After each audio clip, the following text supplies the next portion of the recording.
Hello students, आज हम लोग क्लास 10th के वर्कशीट 8 को करेंगे और इसका सब्जेक्ट होगा सोशल साइंस। तो आइए हम लोग देखते हैं कि इस सोशल साइंस में हमें क्या करना है।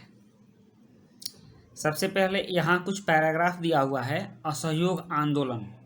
तो इसको हम पहले रीड कर लेते हैं और रीड करने के बाद जो महत्वपूर्ण टाइमलाइन है, कुछ डेट्स हैं, इन डेट्स और इनके घटनाओं के बारे में जानेंगे और तब हम इन प्रश्नों को हल करेंगे।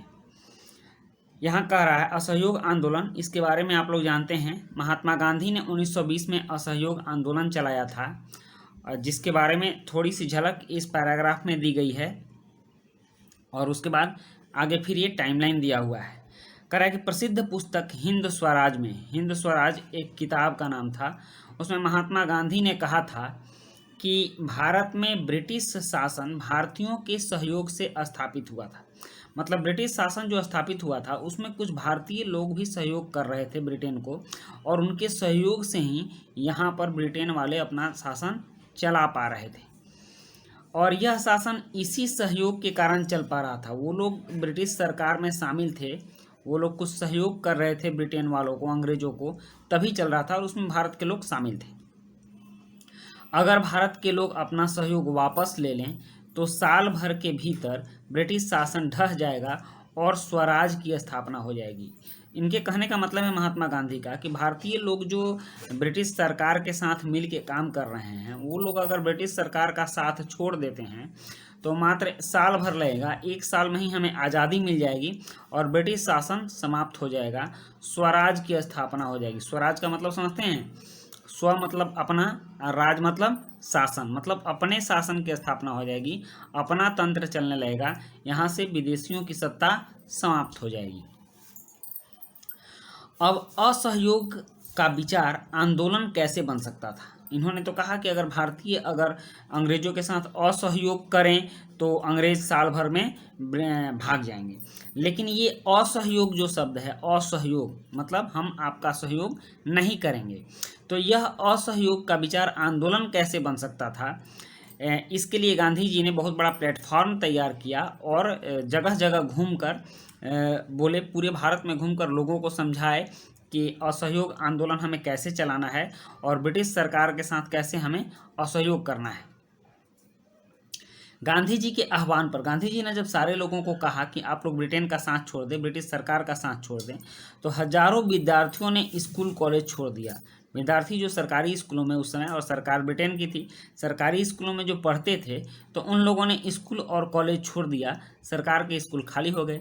उन स्कूलों में जो हेडमास्टर थे और शिक्षक थे, उन सभी शिक्षकों ने, हेडमास्टरों ने इस्तीफे सौंप दिए। मतलब ब्रिटिश सरकार की जो नौकरी करते थे उस नौकरी को उन्होंने छोड़ दिया।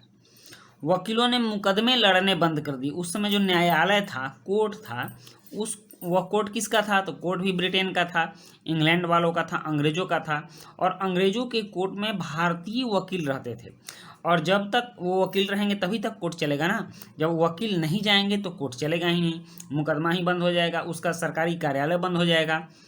और ज़्यादातर प्रांतों में, प्रांत मतलब उस समय राज्य होते थे, तो ज़्यादातर प्रांतों में चुनावों का बहिष्कार किया गया कि अब जो आपके द्वारा चुनाव करवाया जाएगा उस चुनाव में भारतीय शामिल नहीं होंगे, हम लोग खड़ा नहीं होंगे, चुनाव नहीं लड़ेंगे।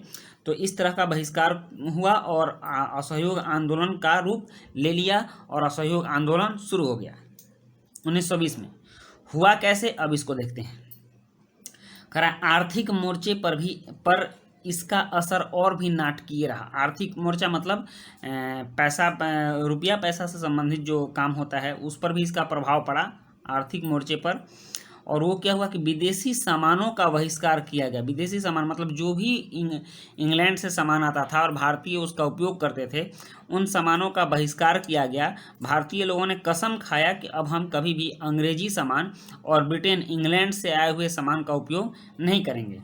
शराब के दुकानों की पिकेटिंग की गई। पिकेटिंग का मतलब समझते हैं? पिकेटिंग की गई। पिकेटिंग का मतलब होता है घेराबंदी। मान लीजिए यहाँ अगर दुकान है तो इसको चारों तरफ से घेर दिया जाएगा कि इस दुकान में अब कोई नहीं प्रवेश करेगा, मतलब कि इसका प्रवेश रोक दिया गया। शराब के दुकानों की पिकेटिंग की गई और विदेशी कपड़ों की होली जलाई जाने लगी। यह सड़कों पर जिनके भी घरों में विदेशी कपड़े थे वो लोग अपना अपना कपड़ा लेकर के सड़क पर आए और एक जगह रख के उसमें आग लगा दिए। यहाँ सरकार को दिखाना था कि हम कैसे तुम्हारे कपड़ों को जला रहे हैं और अब हम तुम्हारा कपड़ा उपयोग नहीं करेंगे। उसी को देख के दूसरे लोग भी मतलब कि विदेशी सामानों का उपयोग करने से बचेंगे। बहुत सारे स्थानों पर व्यापारियों ने विदेशी व्यापार में पैसा लगाने से इनकार कर दिया। मतलब कि विदेशी सामानों के व्यापार में पैसा लगाने से भारतीय व्यापारियों ने इनकार कर दिया। और जब बहिष्कार आंदोलन पकड़ने लगा, फैलने लगा, जब बहिष्कार आंदोलन मतलब असहयोग आंदोलन और बहिष्कार आंदोलन, बहिष्कार मतलब इंग्लैंड के सामानों का बहिष्कार, अंग्रेजों के सामानों का बहिष्कार, जो अंग्रेज हमारे यहाँ बेचने लाते थे उनके सामानों का बहिष्कार। लोग आयातित कपड़ों को छोड़कर, आयातित का मतलब जो आयात होता था, दूसरे देशों से भारत में मंगाया जाता था, खास करके वो ब्रिटेन से आता था, इंग्लैंड से कपड़ा बन के आता था, तो उन कपड़ों को छोड़कर केवल भारतीय कपड़े पहनने लगे। भारत में जो खादी के वस्त्र पहनते थे, चरखा पर जो वस्त्र बनते थे और भारतीय मिलों में जो वस्त्र बनते थे, उन कपड़ों को भारतीय लोग पहनने लगे और ब्रिटेन से आए हुए कपड़ों का बहिष्कार करने लगे। उन कपड़ों को कोई नहीं खरीदता था, यहाँ तक कि व्यापारियों ने भी उन कपड़ों को बेचना बंद कर दिया। आंदोलन में विभिन्न सामाजिक समूहों ने हिस्सा तो लिया, पर उनके लिए स्वराज के अर्थ अलग अलग थे। जैसे कि अगर किसान हैं, स्वराज का अर्थ उन्होंने इस अर्थ में नहीं समझा। किसान हैं तो किसानों की मांग थी कि लगान को कम किया जाए, वो सिर्फ इसके लिए आंदोलन कर रहे थे। बेगार खत्म हो जाए, बेगार मतलब मुफ्त की जो मजदूरी होती है उसको बेगार कहा जाता है। बेगार प्रथा, पहले एक बेगारी प्रथा चलती थी कि अगर कोई कर्ज ले लेता है तो उस कर्ज के एवज में उससे मुफ्त में मजदूरी कराई जाती थी जब तक कि वो व्यक्ति कर्ज चुकता ना करे। तो इस तरह की प्रथा खत्म हो और दमनकारी जमींदारों का बहिष्कार किया जाए। वैसे जमींदार जो लोग कि अपने किसानों पर दमन करते थे और ज़बरदस्ती उनसे लगान वसूल किया करते थे, वैसे जमींदारों का बहिष्कार किया जाए। तो इन लोगों ने कुछ इस तरह का समझा, किसानों ने स्वराज का अर्थ कुछ ऐसा लगाया था। तो ये आपका पैराग्राफ हो गया, अनुच्छेद हो गया। अब हम लोग इससे संबंधित महत्वपूर्ण टाइमलाइन देखते हैं कि ये टाइमलाइन क्या कहते हैं और इसके बारे में हम लोग समझ लेते हैं। कह रहा है कि 1915 में गांधी जी का भारत में आगमन हुआ। गांधी जी कहाँ रहते थे? दक्षिण अफ्रीका में रहते थे। तो दक्षिण अफ्रीका में गांधी जी 1915 में भारत आए थे। जब वो दोबारा दक्षिण अफ्रीका गए थे, एक बार गए थे तो 1909 में भी आए थे, लेकिन उसके बाद जब दोबारा वो बैरिस्ट्री करके वहाँ गए थे, वहाँ वो एक व्यक्ति का केस लड़ने गए थे। तो उस स्थिति में गांधी जी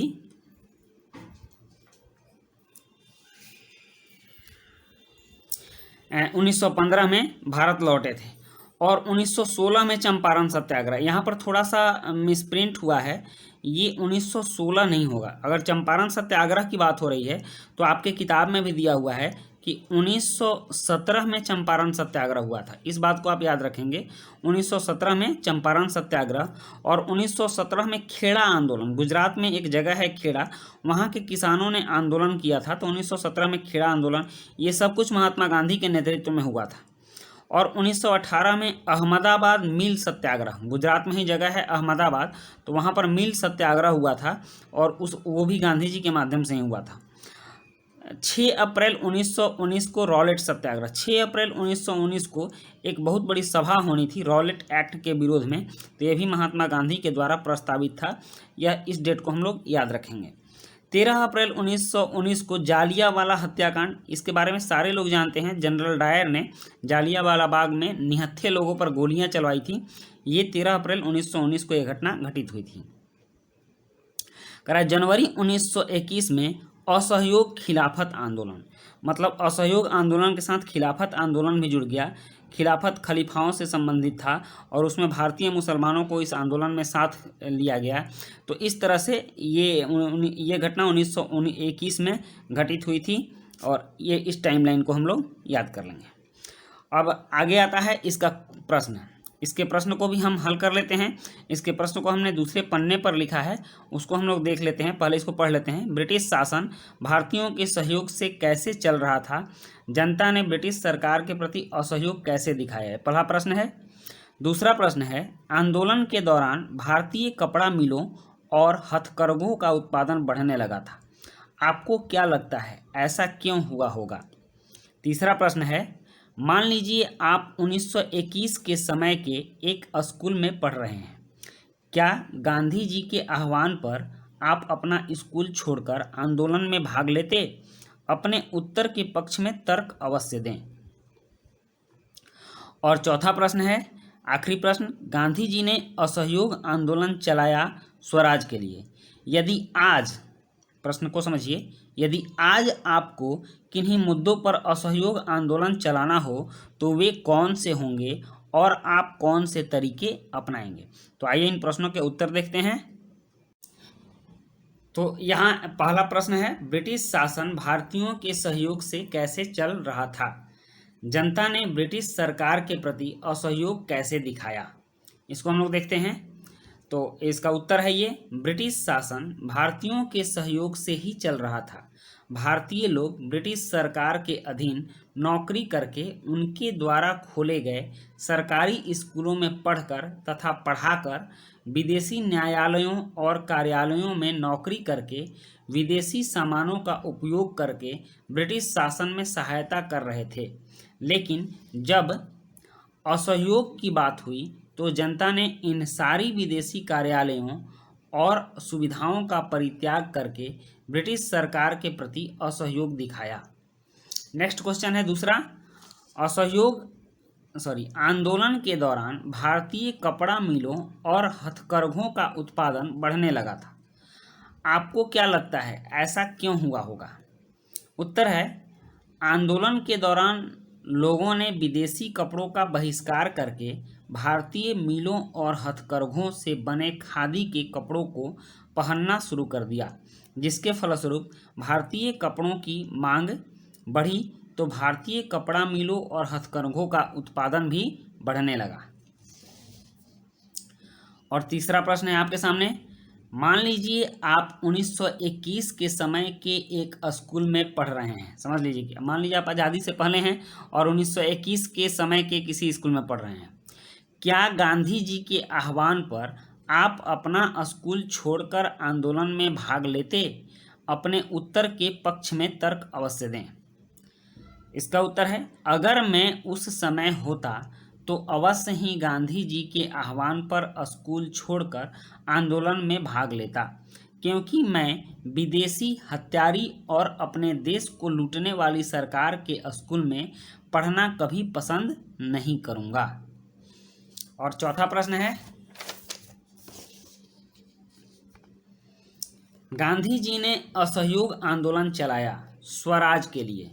यदि आज आपको किन्हीं मुद्दों पर असहयोग आंदोलन चलाना हो तो वे कौन से होंगे और आप कौन से तरीके अपनाएंगे?